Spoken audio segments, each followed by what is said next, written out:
Good morning, good afternoon, good evening. ये depend करता है आप कब वीडियो देख रहे हैं तब, लेकिन हमारे लिए गुड मॉर्निंग ही है क्योंकि अपनी मुलाकात पहली बार हो रहा है। अगर आप हमारे चैनल पे फर्स्ट टाइम है तो एनीवे, आज का वीडियो है वो रिक्वेस्टेड वीडियो है। ये वीडियो मैं रामशंकर जी जो डीटी यानी कि डेयरी टेक्नोलॉजी के स्टूडेंट हैं उनके रिक्वेस्ट पे बना रहा हूँ। और आज का टॉपिक है पियर्सन स्क्वायर। पियर्सन स्क्वायर एक मेथड है जो पियर्सन साइंटिस्ट है इनके नाम पे बना है। इससे हम करते क्या हैं, ये डेयरी इंडस्ट्री में सबसे उपयोग होने वाला फार्मूला है।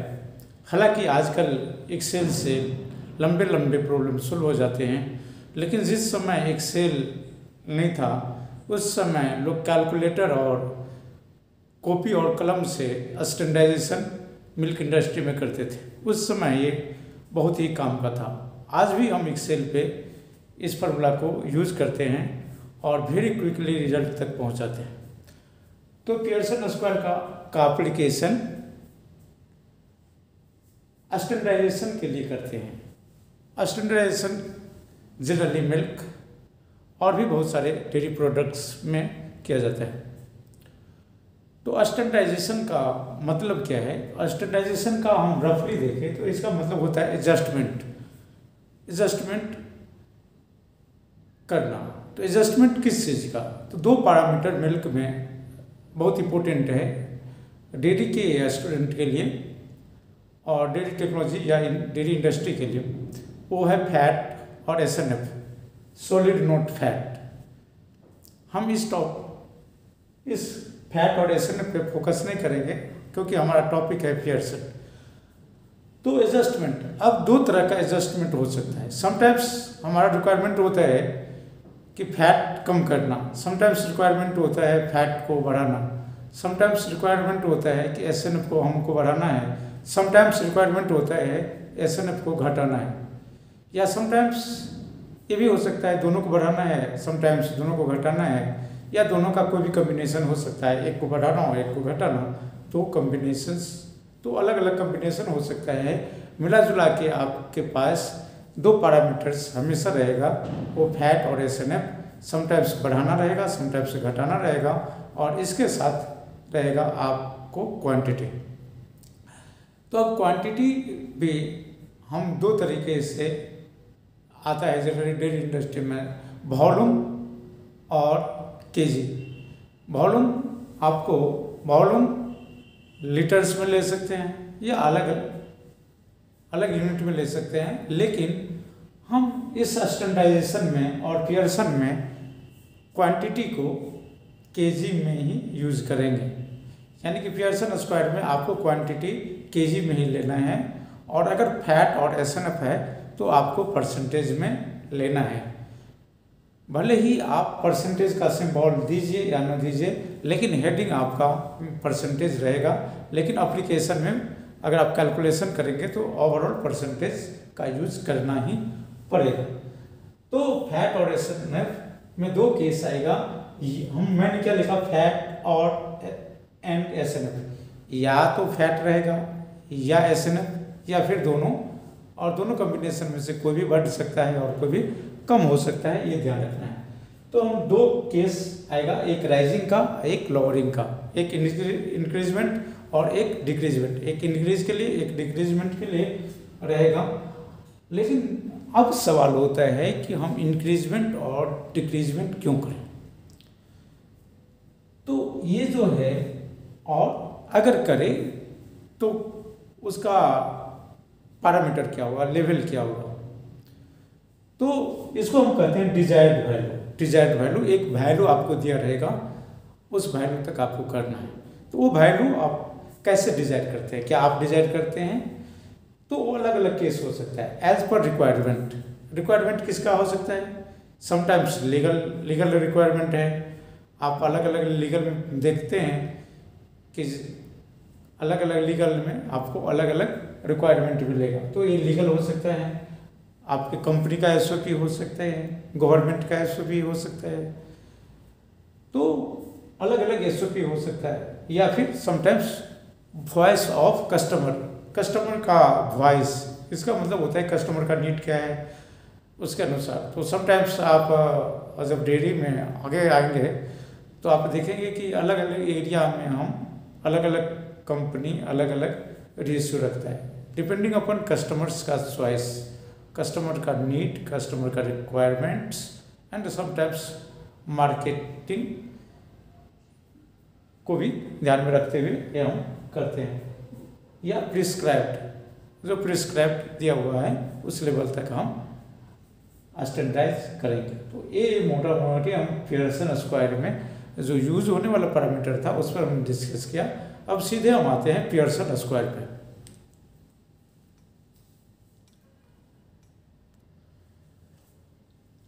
तो आते हैं हम पियर्सन स्क्वायर पे। पियर्सन स्क्वायर इसलिए बना क्योंकि इसको हम डायग्राम के फॉर्म में लिखते हैं और वो भी डायग्राम स्क्वायर के फॉर्म में आता है। इस तरह से एक स्क्वायर बनेगा, स्क्वायर बनेगा और बेटर है कि ठीक हम सजेस्ट करेंगे कि इसका डायगोनल भी डिजाइन कर लीजिए। अब इम्पोर्टेंट है पियर्सन स्क्वायर में क्या क्या इम्पोर्टेंट है। पहला इम्पोर्टेंट कि क्वांटिटी जब भी लेंगे तो आपको केजी में लेना है, ये चीज़ आपको नोट करना है। अगर आप क्वांटिटी आता है QTY तो इसको आपको केजी में लेना है। पहला पॉइंट आपको नोट करना है कि क्वांटिटी को हमेशा केजी में लेना है, और अगर फैट है या SNF है तो ये दोनों आएगा परसेंटेज में। गुड। अगला क्वेश्चन, इनपुट में क्या लेंगे। इनपुट में या आइदर फैट परसेंट, या तो फैट परसेंट आएगा या SNF परसेंट आएगा इनपुट में। यानी कि जिस सवाल में आपको या तो फैट दिया रहेगा परसेंटेज में या फिर SNF आपको परसेंटेज में दिया रहेगा, या अगर नहीं दिया हुआ है तो आपको निकालना पड़ेगा परसेंटेज में। इसका आउटपुट क्या आएगा, आउटपुट क्या आएगा, आउटपुट आएगा रेशियो। आउटपुट इसमें एक रेशियो आएगा जिसको प्रोपोर्शनल कहते हैं, फ्रैक्शन, रेशियो के फॉर्म में आएगा या फ्रैक्शन के फॉर्म में आएगा, जिसको कहते हैं प्रोपोर्शन के फॉर्म में आएगा, रेशियो के फॉर्म में आएगा आउटपुट। इतना आपको ध्यान रखना। अगला जो ध्यान रखना है ये, इसमें आपके इनपुट कितने होंगे और आउटपुट कितने होंगे, ये चीज इंपॉर्टेंट है। इनपुट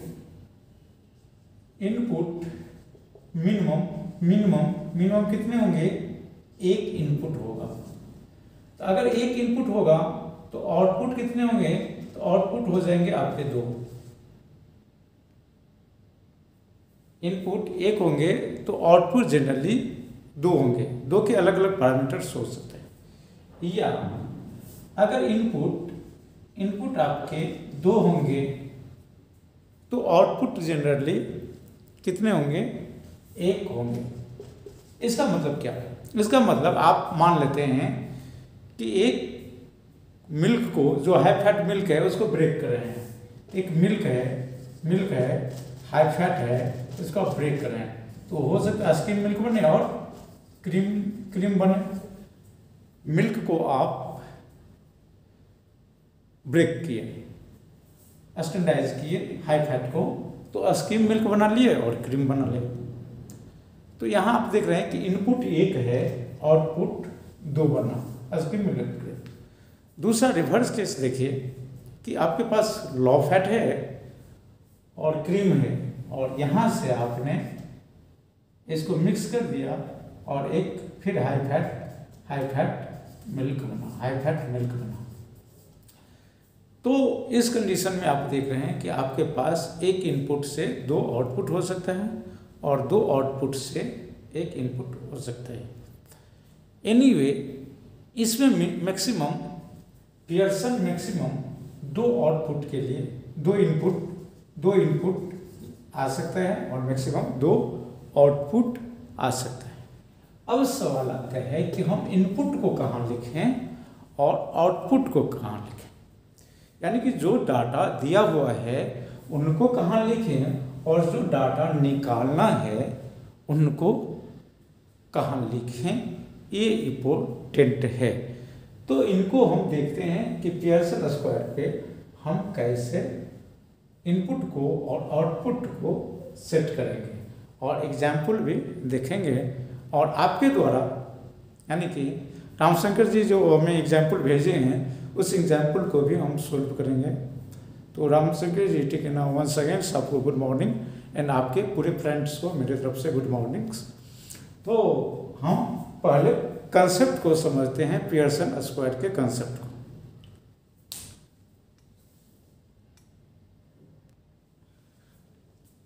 तो पियर्सन स्क्वायर को हम एक एग्जाम्पल से समझते हैं। मान लेते हैं एक सिंपल एग्जाम्पल लिए, पहले आपके सवाल को सोल्व करने से पहले हम एक सिंपल एग्जाम्पल लिए हैं, यहाँ से पियर्सन स्क्वायर के कंसेप्ट को समझते हैं। तो रामशंकर जी इसमें लिखा हुआ है हाउ मेनी पार्ट्स की ये बात कर रहा है और वो पार्ट डिफाइंड नहीं है, मीन्स आपसे पूछ रहा है पार्ट्स मीन्स रेशियो, आपको रेशियो बताना है। और हमने ये बताया था पियर्सन स्क्वायर क्या बताता है, रेशियो ही रिजल्ट में देता है। तो बाय वेट, और देखिए वेट भी दिया हुआ है, हमने पहले बताया था कि पियर्सन स्क्वायर में या तो परसेंटेज में होगा फैट और एसएनएफ, और अगर क्वांटिटी की बात आती है तो वेट में ही लिखा रहेगा। वेट मीन्स केजी की बात कर रहा है ये। 50% ऑफ क्रीम, देखिए क्रीम कितना दिया हुआ है, 50% क्रीम है और 5% ऑफ मिल्क है। 2 इनपुट दिया हुआ है, मतलब ये कह रहा है कि आपके पास जो क्रीम है वो 50% का है और एक मिल्क है जो 5% का है। Of milk must be mixed to make milk testing 5% fat. अब इसमें आपको एक कंफ्यूजन होगा कि मिल्क कह रहा है ये 5% और ये 50% ऑफ क्रीम, और यहाँ ये नहीं लिख रहा है फैट और एसएनएफ। तो यहाँ कंफ्यूज नहीं करना है, जब फैट और एसएनएफ डिफाइंड नहीं हुआ हो तो आगे क्वेश्चंस एक जगह फैट आ रहा है, इसका मतलब तीनों जगह फैट की बात कर रहा है। क्योंकि पियर्सन स्क्वायर का जब भी सवाल रहे हैं तो एक बार में एक पैरामीटर पे वो स्टडी करता है। अगर फैट रहे तो तीनों जगह फैट ही होगा, और अगर एसएनएफ रहे तो एसएनएफ होगा। मीन्स यहाँ इम्पोर्टेंट चीज़ आपको नोट करना था, इम्पोर्टेंट कि अगर फैट रहेगा, फैट परसेंटेज है तो तीनों जगह फैट परसेंट ही होगा। और अगर एक जगह कहीं एसएनएफ है परसेंटेज, तो ये एसएनएफ परसेंट ही होगा, एसएनएफ परसेंट होगा, और ये होगा 1/1।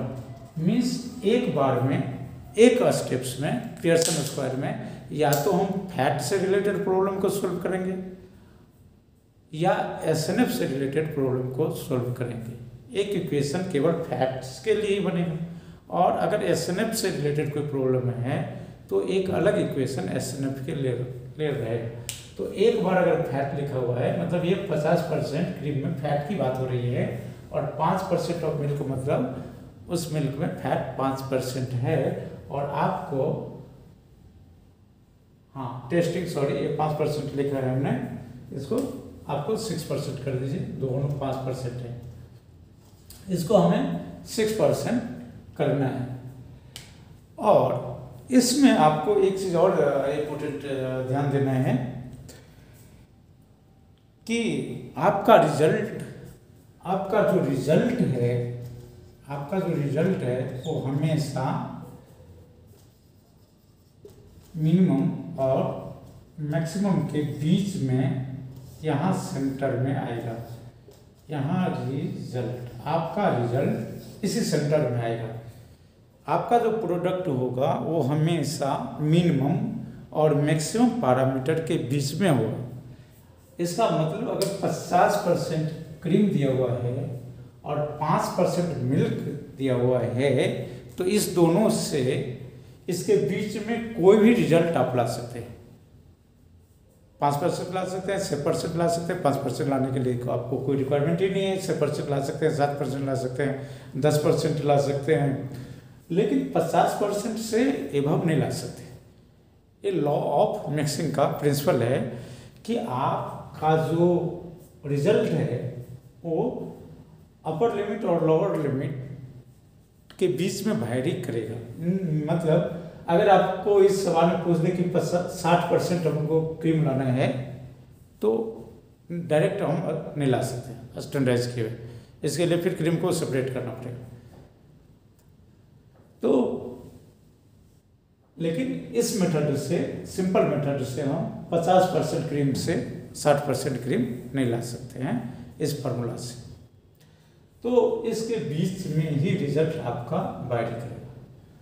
तो पहला तो कंसेप्ट ये आपको नोट करना है। अगला जो कंसेप्ट है वो मैं बता रहा हूँ।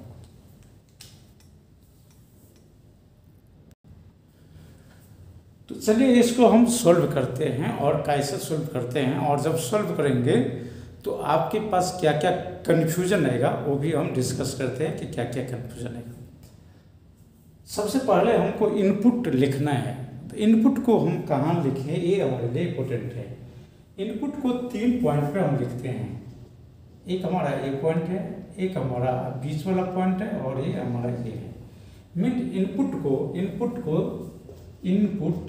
इनपुट जो है हमारा वो हमेशा लेफ्ट में लिखेंगे। लेफ्ट इनपुट कहाँ जाएगा? लेफ्ट में जाएगा एंड सेंटर में जाएगा। इनपुट हमेशा लेफ्ट में एंड और सेंटर। अगर एक ही इनपुट है तो आप कहीं भी लिख सकते हैं, यहाँ लिखो, यहाँ लिखो, यहाँ लिखो। और अगर 2 इनपुट है तो आपके चॉइस पर यहाँ लिखो, यहाँ लिखो, या यहाँ लिखो, यहाँ लिखो। ठीक, तो आप इनपुट कहीं लिख सकते हैं। लेकिन जनरली हम अगर 2 इनपुट होता है तो 2 इनपुट को हम यहाँ लिखते हैं, आउटपुट को हम यहाँ सेंटर में प्रीफर करते हैं कि आउटपुट हमारा सेंटर में हो।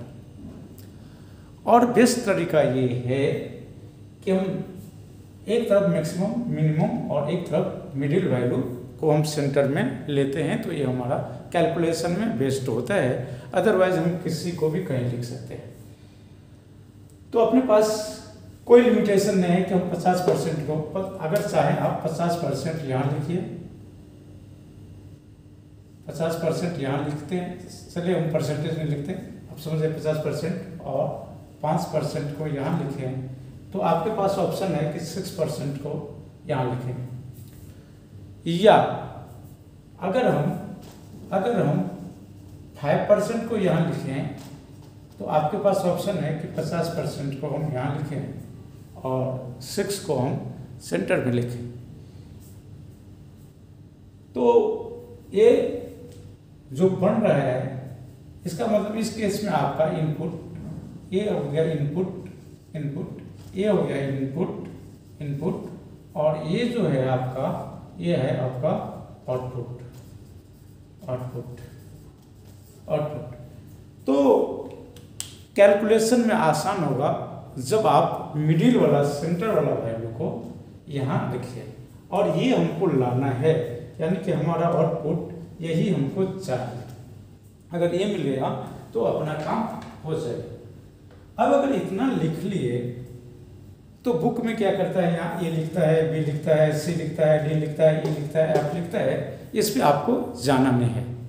ए बी सी डी आप कहीं भी लिख सकते हैं, ये इम्पोर्टेंट नहीं रखता। इम्पोर्टेंट ये है कि आपको क्या करना है,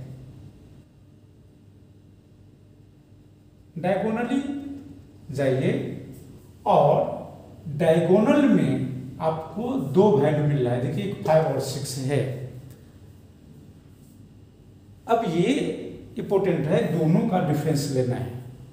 तो हमारे पास कंफ्यूजन होता है कि 5 में से 6 को घटाना है या 6 में से 5। तो हमेशा याद रखना है कि मैक्सिमम में से मिनिमम को घटाना है डायगोनली। पहले मैक्सिमम आएगा, फिर मिनिमम आएगा, और इसका डिफरेंस करना है डायगोनली। डायगोनली जो वैल्यू आ रहा है उसमें से मैक्सिमम और मिनिमम घटाइए। तो देखिए मैक्सिमम इसमें कितना है, 6 है, और मिनिमम कितना है, 5 है। आपका आंसर कितना आया, 1 आया। ठीक, 1 क्या है उसको भी भूल जाइए। चलिए इसको अगर डायगोनली देखें, इसमें भी डिफरेंस लेना है मैक्सिमम का माइनस मिनिमम का। ये भी डायगोनली लेना है, और डायगोनली लेने के बाद में दोनों का डिफरेंस।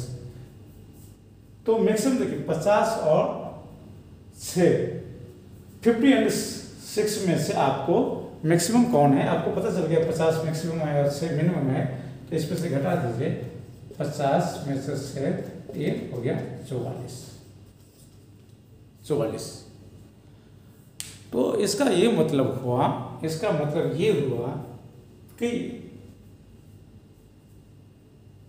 ये इस कॉर्नर पे आपको लिखना है 44 और इस कॉर्नर पे लिखना है 1। अब अगला इम्पोर्टेंट है जिस पे हमने पहले स्टैंडर्डाइजेशन के वक्त में डिस्कस किया था, वो ये था कि ये इनपुट, यहाँ तक जो इनपुट था इधर लेफ्ट में, वो आया था आइदर परसेंटेज में आएगा या क्वांटिटी में आएगा। परसेंटेज में आएगा या क्वांटिटी पे आएगा, लेकिन राइट में जो वैल्यू आएगा वो वैल्यू केवल रेशियो बताएगा। टोटल रेशियो नहीं, उस पार्ट का वैल्यू। लेकिन रेशियो किसका, इस डायगोनल का नहीं, ये पैरेलली रेशियो बताएगा, अपने पैरेलल वाले का रेशियो बताएगा। तो चलिए ये रफ हो गया है, ये खिचड़ी हो गया है, इसको मिटा के फिर हम फ्रेश में लिखते हैं कि फाइनली यहाँ मिला क्या।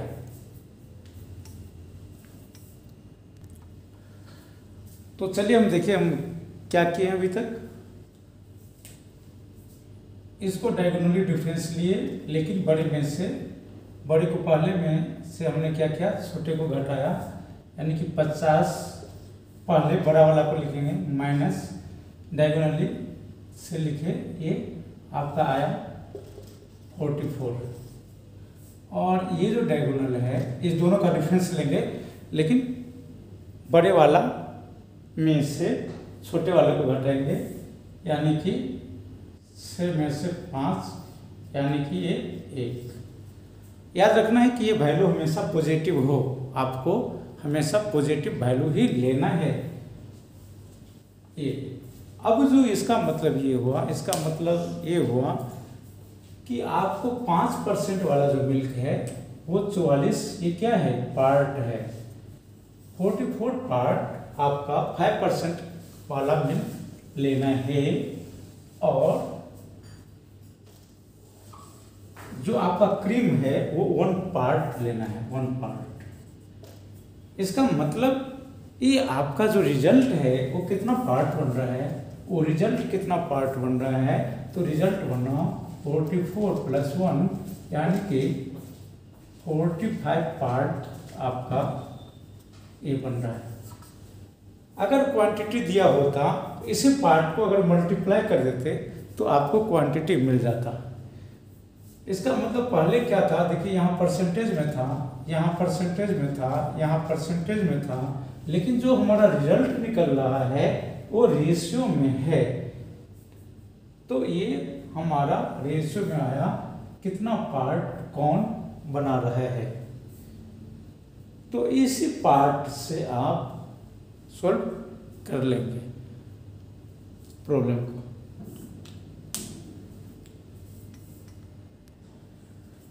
तो चलिए एक अब दूसरा एग्जाम्पल लिए हैं, इसको एग्जाम्पल को हम देखते हैं।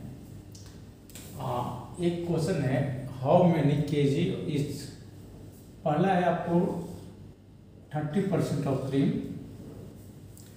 दूसरा दिया हुआ है 3% ऑफ मिल्क। ये हमारा इनपुट है और बनाना है कितना केजी, क्वांटिटी दिया हुआ है 27,000 केजी मिल्क बनाना है, जिसका टेस्टिंग 6% फैट है।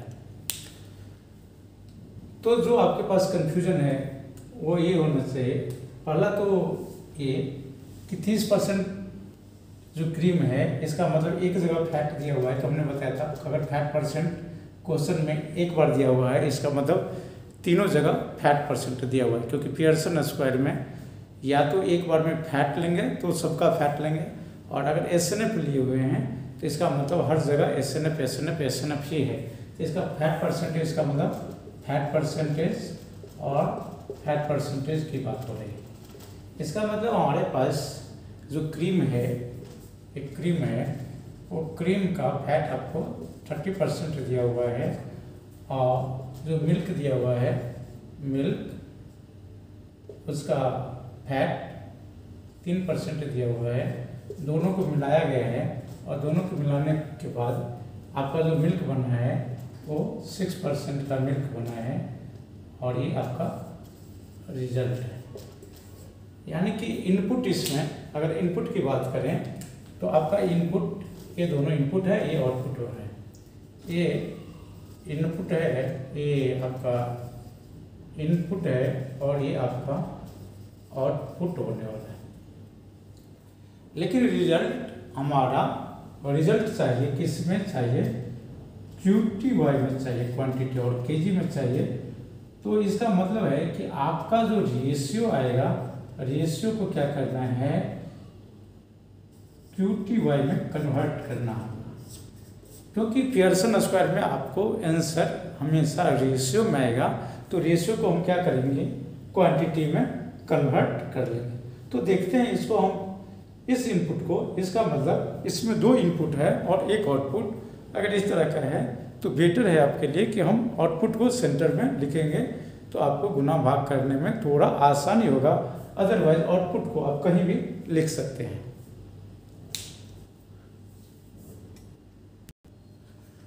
तो चलिए हम बनाते हैं पियर्सन स्क्वायर और सॉल्व करते हैं इस प्रॉब्लम को।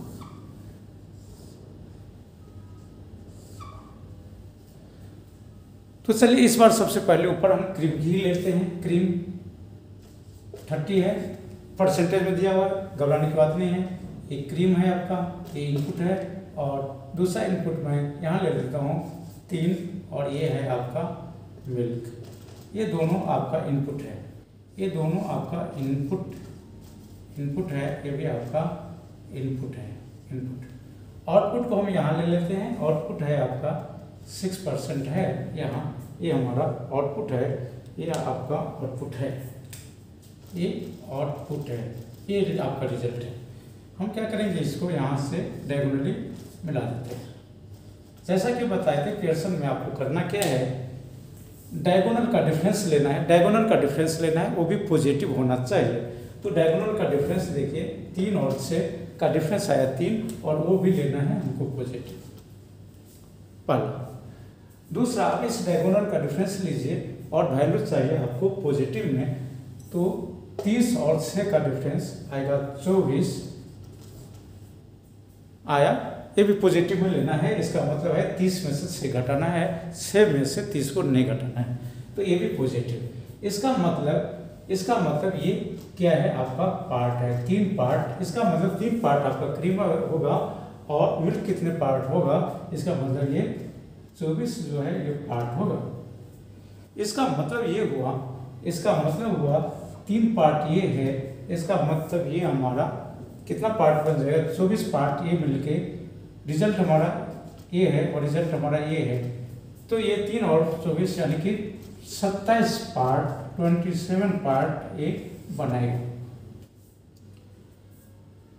अब देखिए, अब आपको इम्पोर्टेंट है ये कि, और 27 पार्ट मिलके हमको कितना मिल्क बनाना है, 27 पार्ट इक्वल टू है 27,000 केजी। तो एक पार्ट कितना हो गया, एक पार्ट हो गया 1,000 केजी, तो अब आपको पता चल गया होगा कि ये कितना होगा, 24 पार्ट कितने हो गए, 24,000 kg, और ये 3 पार्ट कितने हो गए, 3,000 kg। देखिए कितना आसानी से बन गया, क्योंकि हमको रिजल्ट चाहिए था 27,000 और मिल्क बन रहा है यहाँ 27 पार्ट, तो 27,000 चाहिए। 27,000 मिल्क के 27 पार्ट, तो एक पार्ट हो गया 1,000 kg का, तो 24 पार्ट जो मिल्क बना रहा है, जो मिल्क आपका 3% वाला मिल्क था वो 24,000 kg चाहिए, और जो 30% वाला क्रीम था वो हमको 3,000 kg चाहिए। अब इसको आप चेक कर लीजिए, दोनों को जोड़ेंगे तो 27,000 kg आपका मिल्क बन जाएगा। तो ये पियर्सन स्क्वायर का अप्रोच है। अब देखते हैं आपका सवाल, आपके द्वारा भेजा गया सवाल।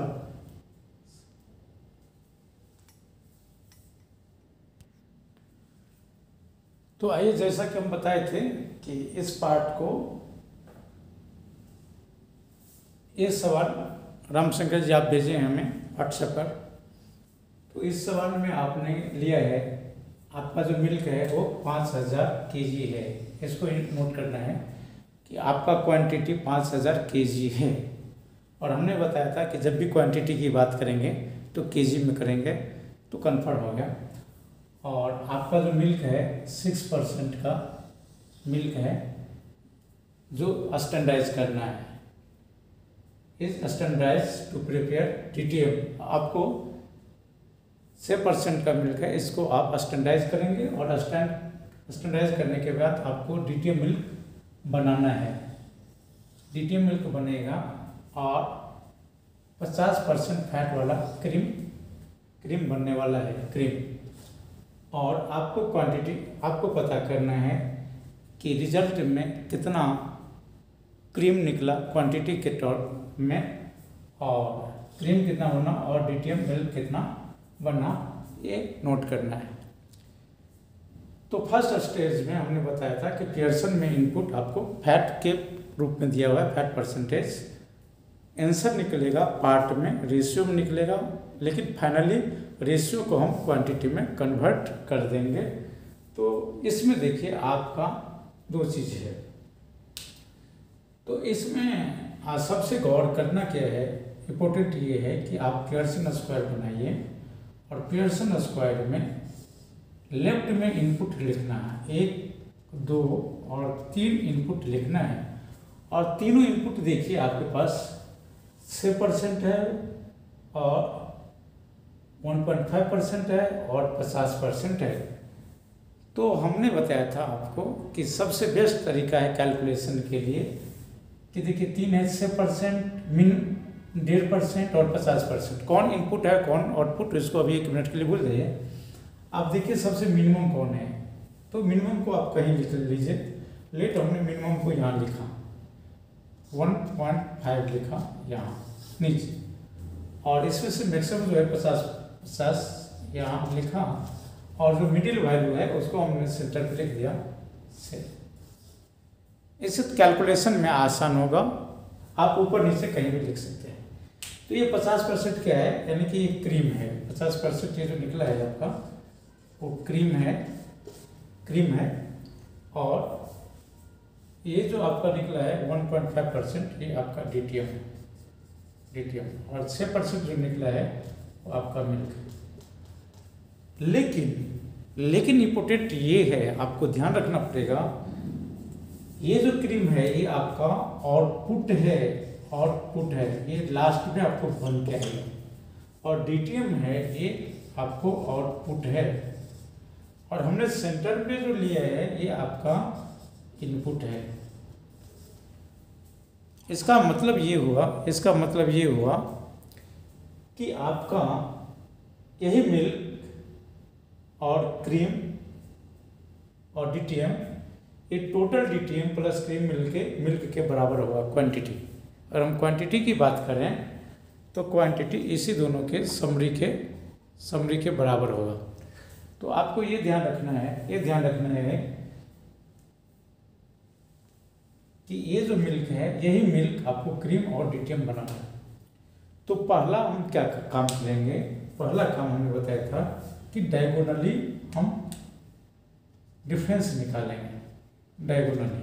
तो जैसे डायगोनली डिफरेंस निकालेंगे तो देखिए 1.5 और 6 में से घटाएंगे, 6 में से क्या घटा दिए -1.5, ये कितना हो गया, ये कितना हो गया 4.5।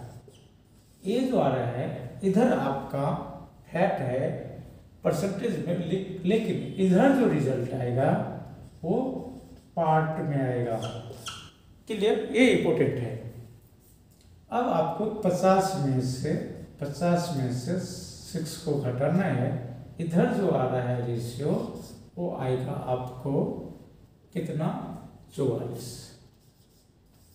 इधर क्या था परसेंटेज में था, इधर आंसर आया पार्ट में। इसका मतलब ये हुआ कि आपका जो रिजल्ट है ये जो रिजल्ट है ये DTM और क्रीम के बराबर है। इसका मतलब होगा कि आपका जो इनपुट है वो कितने हैं, आपका 44 और ये 48.5 जो हुआ ये इतना पार्ट आपका मिल्क था। और ये दिया हुआ है, ये मिल्क के है आपके पास कितने 5000 kg, 5000 kg।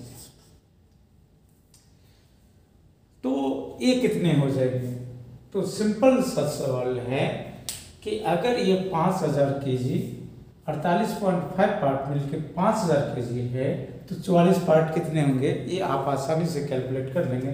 सिंपल फार्मूला आएगा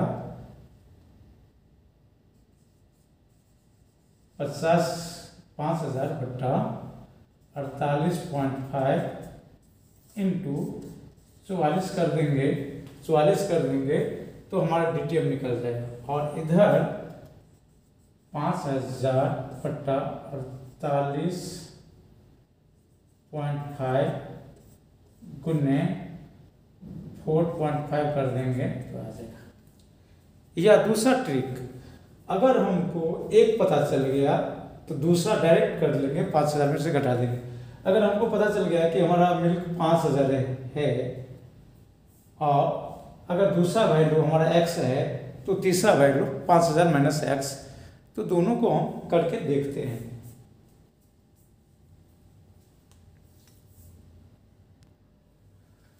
तो इस तरह से टेक्नॉट DTM को अगर सोल्व करेंगे तो 5000 गुणे 44, सो कि DTM आपका कितना पार्ट बन रहा है, DTM आपका देखिए 44 पार्ट बन रहा है। तो हम 1 यूनिट का वैल्यू निकाल लेते हैं और 1 यूनिट का वैल्यू निकालने के बाद में क्या करते हैं, उसके पार्ट से मल्टीप्लाई कर देते हैं। एक्चुअली ये 1 यूनिट का पार्ट है, 1 यूनिट के पार्ट में हम क्या किए, उनके पार्ट से गुना कर दिए तो ये आ गया।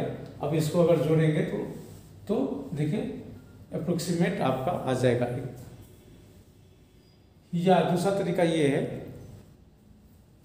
कि एक पार्ट अगर निकल गया तो दूसरे पार्ट को क्या करेंगे 5000 में से घटा देंगे तो आपका आंसर आ जाएगा। तो इसको नोट कर लीजिए।